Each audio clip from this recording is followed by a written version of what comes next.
नमस्कार भाइयों, कैसे हैं आप सब। उम्मीद करते होंगे आप सभी अच्छे होंगे। आज के क्लास में जो एएलपी यानी असिस्टेंट लोको पायलट का रेलवे के द्वारा जो भर्ती दिया गया है उसके फुल सिलेबस यानी CBT 1 में क्या क्या चीज़ पूछा जाता है, CBT 2 में जो सेक्शन होता है पार्ट ए पार्ट बी, कौन सा पहले एग्जाम होता है, क्या उसका पैटर्न रहता है, ये चीज़। उसके बाद साइको के बारे में, यानी स्पष्ट रूप से समझिए कि एएलपी के भर्ती के बारे में फुल रूप से सिलेबस के एकदम विस्तारित रूप से जानने वाले हैं। इसलिए मेरे भाई इस वीडियो को अंत तक जरूर देखिएगा और जो साथी रेलवे के तैयारी करने वाले होंगे वो इस चैनल को सब्सक्राइब जरूर कर लीजिएगा, क्योंकि रेलवे के भर्ती से संबंधित हर अपडेट आपको साइंस भी बेसिक साइंस यहाँ पर पढ़ाया जाएगा। देखिए आपका लिखा है आरआरबी एएलपी न्यू सिलेबस 2024। जब तक कोई भी एग्जाम के आप सिलेबस को अच्छे से नहीं जानिएगा तब तक आपका तैयारी करना बेकार है। इन तीनों चीज़ में ये देखिएगा कि कौन सा ऐसा कॉमन सेक्शन है जो मेरे पार्ट ए CBT 1 में भी काम आए, CBT 2 में भी आए, उस पर थोड़ा सा ज़्यादा फोकस करना है, इसलिए अंत तक देखना है। साथ में आपको क्या करना है, एएलपी टेक्नीशियन का जो 2018 में एग्ज़ाम हुआ था उसका आप सॉल्व पेपर ले लीजिएगा। CBT 1 और CBT 2 का ये किरण पब्लिकेशन का आपके सामने बुक दिखाई दे रहा है, इस बुक को ले लीजिएगा। किरण पब्लिकेशन का सॉल्व पेपर और पैटर्न अच्छा से समझ में आ जाएगा और इस बुक को लेकर भी लगा जाने का काम कीजिएगा। उसके बाद आप किरण पब्लिकेशन का ये मैथ का बुक ले लीजिएगा सॉल्व पेपर का। इसी तरह से आप किरण पब्लिकेशन का साथ में ये जो रीजनिंग का बुक दिखाई दे रहा है रेलवे ऑल एग्जाम रीजनिंग का बुक ले लीजिएगा। सभी एग्जाम में आपका काम करेगा रेलवे का। देखिए आपका अगर एएलपी बनना चाहते हैं लोको पायलट तो सबसे पहले जब आप फॉर्म फिलअप कीजिएगा उसके बाद आपका CBT 1 एग्ज़ाम होता है, यानी कंप्यूटर बेस्ड टेस्ट फर्स्ट लिया जाता है। इसमें क्या किया जाता है कि आपसे टोटल 75 यानी 75 क्वेश्चन पूछा जाता है।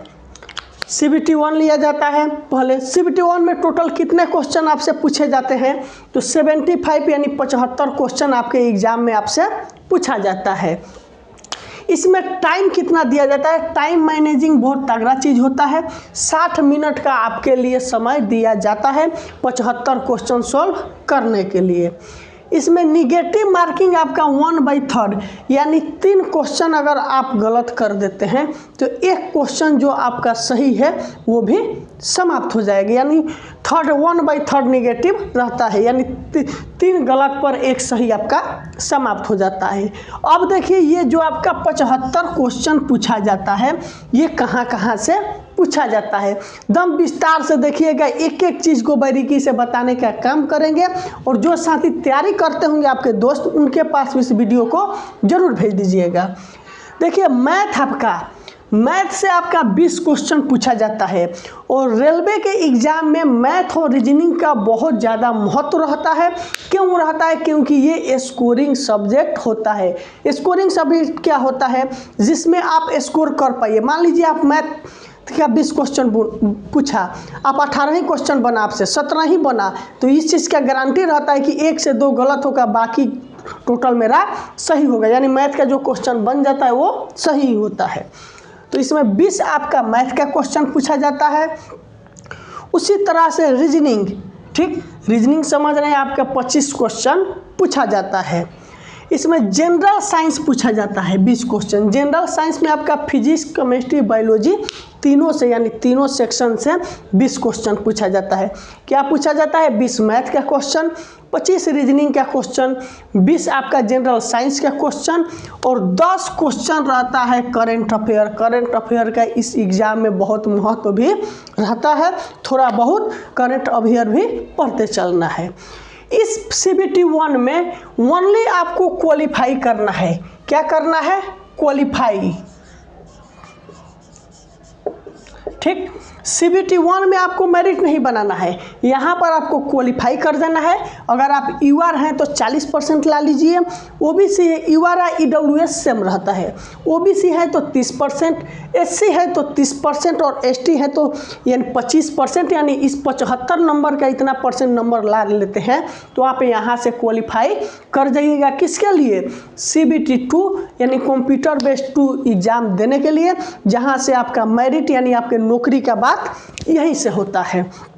अब आइए, यहाँ पर 2 एग्ज़ाम आपका लिया जाता है। एक रहेगा सबसे पहले आपका पार्ट ए लिया जाएगा। क्या लिया जाएगा? Part A. पार्ट ए से ही आपका मेरिट बनेगा, तो मेरिट बनता है, ठीक। दूसरा आपका पार्ट बी रहता है। पार्ट बी आपका क्वालिफाई नेचर रहता है। पार्ट ए में आपसे 100 क्वेश्चन पूछा जाता है। पार्ट ए में कितना क्वेश्चन? 100 क्वेश्चन पूछा जाता है और इसमें आपको 90 मिनट का समय दिया जाता है, ठीक। और टोटल 100 अंक का ये प्रश्न रहता है। ये 75 क्वेश्चन यहाँ पर 75 अंक का रहता है, यहाँ पर 100 क्वेश्चन 100 अंक का रहता है। इसमें बात किया जाए तो आपसे 25 मैथ का क्वेश्चन पूछा जाता है। कितना? 25 मैथ का क्वेश्चन, 25 आपका रीजनिंग का क्वेश्चन और बेसिक साइंस एवं इंजीनियरिंग ड्राइंग मिलाकर 40 क्वेश्चन।